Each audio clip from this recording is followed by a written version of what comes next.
All right, dear friends, we're on the Quilting Studio again. Thanks for being here. Take just a minute to like and subscribe to the channel, and consider sending a quilt over here to Brenda's Quilting Studio. I get quilts by mail all the time. Would be happy to help you out with that. What I have on the quilting bed right now is Pat's quilt. It's almost 70 inches square, so a really good throw size. She's making this for her daughter. She said her daughter gets cool easily. So she's pairing it with this fantastic aqua color textured minky that is just sinkable and cozy. And I know she's going to love that so much. When you have a minky, a couple of things to be aware of. A minky, it does have a nap to it, so we want to make sure we're following the right nap. If the quilt is directional, I always check to make sure that's going to be working just fine.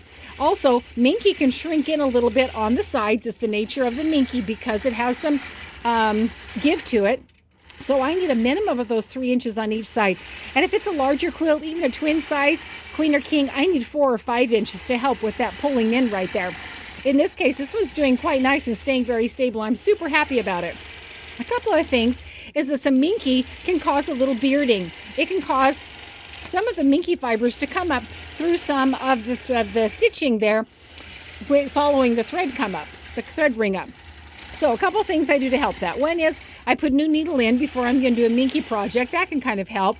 Also, pairing the color of thread to the minky can kind of help to keep that coordination so it doesn't look as obvious if it's coming through.